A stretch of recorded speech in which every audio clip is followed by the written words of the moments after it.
सबसे पहले तो अभी 1 घंटे पहले हमने सुना नेता प्रतिपक्ष श्रीमान राहुल गांधी ने फिर से कुछ ऐसे बातें जो अपना विफलता को छुपाने के लिए प्रेस को एड्रेस किया।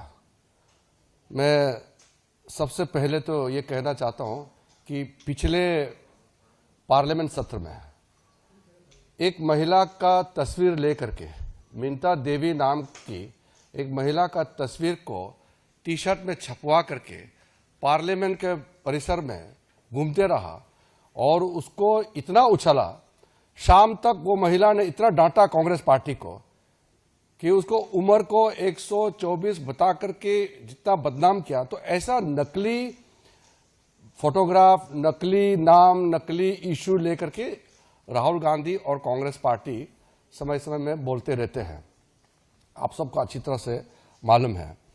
आज उन्होंने बिहार में 2 दिन बाद पोलिंग होगा और उससे हट करके हरियाणा का कहानी सुना रहे थे। इससे साफ मालूम हो गया कि बिहार में तो कुछ बचा नहीं है, इसलिए ध्यान को भटकाने के लिए हरियाणा के इशू को लेके आ रहे हैं और फजूल के बातें लेकर के एक प्रस्तुतिकरण किया है। मैं उस पर नहीं जाना चाहता हूं क्योंकि सब फर्जी था और कुछ विदेशी महिला का नाम जिक्र कर रहे थे वो। अब चुनाव के समय वो विदेश जाता है, पार्लियामेंट चलते समय राहुल गांधी छुपके से कंबोडिया निकल जाता है, थाईलैंड निकल जाता है।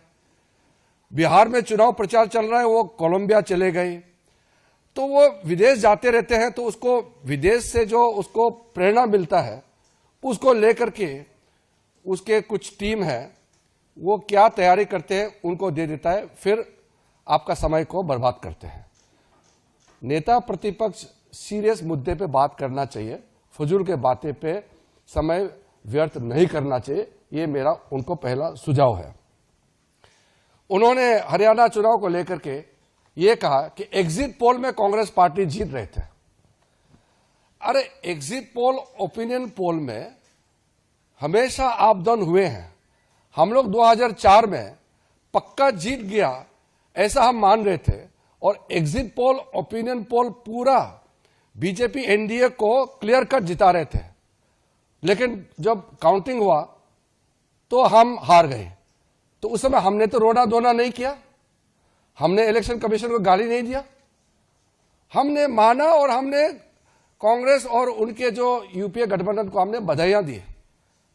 हमारा एक्सपेक्टेशन का हिसाब से हमको नतीजा नहीं मिला, फिर भी लोकतंत्र में पराजित हो या जीत हो उसको स्वीकार करना पड़ेगा, ये लोकतंत्र का नियम है। और उसके बाद 2 बार यूपीए सरकार ने 10 साल चलाया, हमने इलेक्शन कमीशन को गाली नहीं दिया, हमने ओपिनियन पोल को गाली नहीं दिया, एग्जिट पोल को हमने कभी गाली नहीं दिया। लेकिन उन्होंने उस समय जब एग्जिट पोल उनका फेवर में गया तो बोलता है बहुत अच्छा, जब विरोध जाता है तो वो मीडिया को गाली देते हैं। ये खेल तो बराबर हम उसको गलत मानते हैं। दूसरा, बार बार राहुल गांधी बोलते हैं वो एटम बम फूटने वाला है। इनका एटम बम कभी फटता क्यों नहीं है?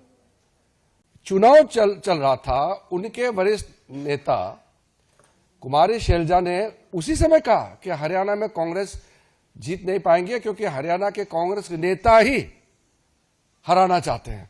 अभी 3 दिन पहले उनके एक फॉर्मर मिनिस्टर ने कांग्रेस से इस्तीफा दिया और यह भी कहा कि कांग्रेस हरियाणा में इसलिए हारा कि कांग्रेस के नेता ही काम नहीं कर रहे थे और खुद ही हरा रहे हैं। और फिर कांग्रेस के जो वहां के प्रदेश अध्यक्ष, उनका नाम है राव नरेंद्र सिंह, उन्होंने कहा कि वहां तालमेल ही नहीं है ग्रास रूट में कांग्रेस पार्टी का, कैसे जीत सकते हैं?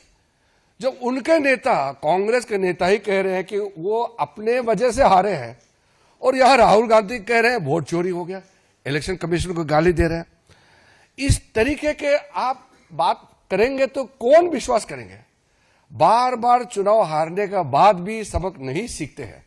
कांग्रेस के कई नेता हमसे मिले हैं, बहुत दुखी है। वो कह रहे हैं कि राहुल गांधी जब तक उनका नेता रहेगा कांग्रेस जीत नहीं सकते हैं। और वो ईवीएम को गाली दे रहे हैं।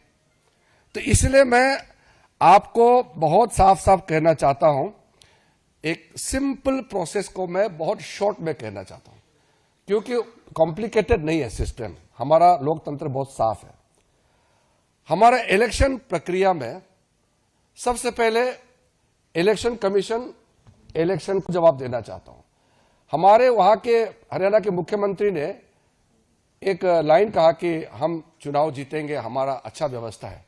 व्यवस्था मतलब क्या है? बीजेपी, हमारा डिसिप्लिन, हमारा काडर, हमारा जो कार्यकर्ता, हमारा नेता का समर्पण, हमारा कार्यकर्ताओं का त्याग, ये है हमारा व्यवस्था, ये है हमारी ताकत। इसी से हम विश्वास से कहते हैं कि हम चुनाव जीतेंगे। हम 24 घंटे दौड़ते रहते हैं। मैंने भी अपना जिंदगी में 3-3, 4-4 महीने गांव घर नहीं देखे हुए अलग अलग जगह में पैदल चलते थे। ये हम लोग का सिस्टम है बीजेपी का, ये हमारा व्यवस्था है। इलेक्शन में सबसे पहले वोटर लिस्ट होते हैं, वोटर्स की सूची होते हैं। वो सूची सबके पास उपलब्ध होता है, वेबसाइट में होता है। पॉलिटिकल पार्टी उस सूची को देख सकते हैं और उसके बाद क्लेम्स एंड ऑब्जेक्शन का मौका होता है।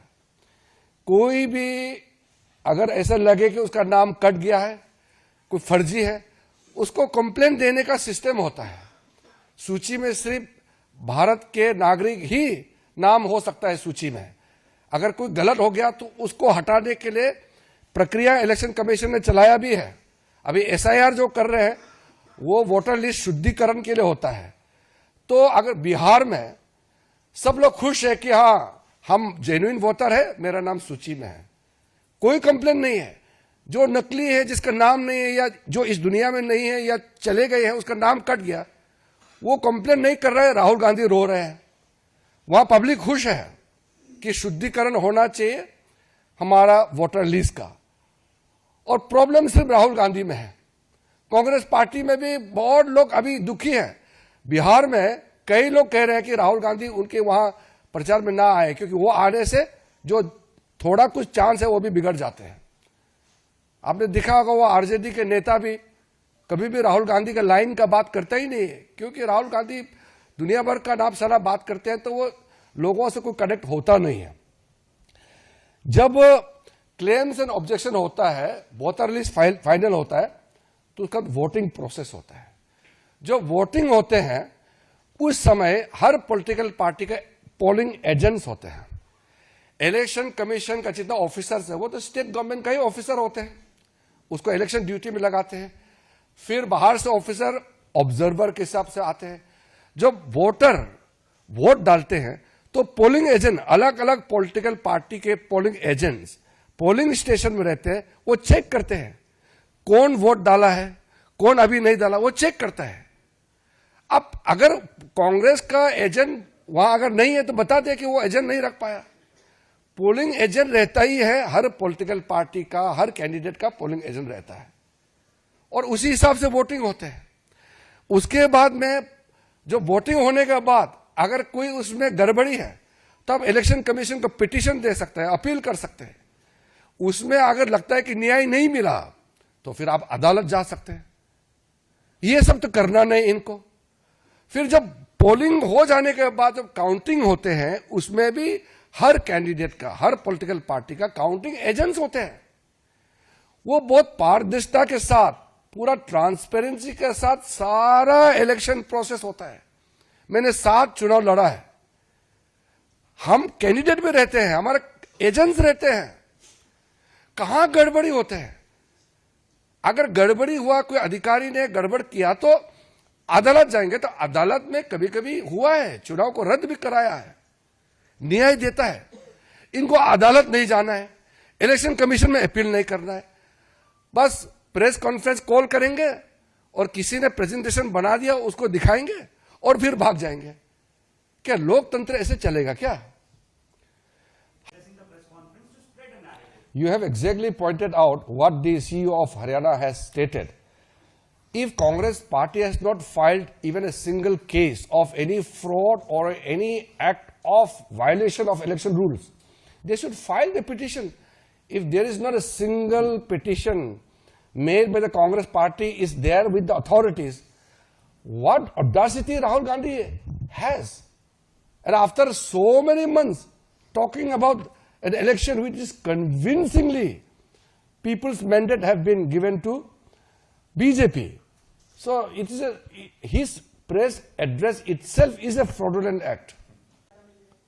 दरअसल राहुल गांधी सिर्फ बीजेपी नहीं, हमारा देश का तंत्र है, जो क्रेडिबिलिटी ऑफ द इंस्टीट्यूशंस है, उसको टारगेट कर रहा है।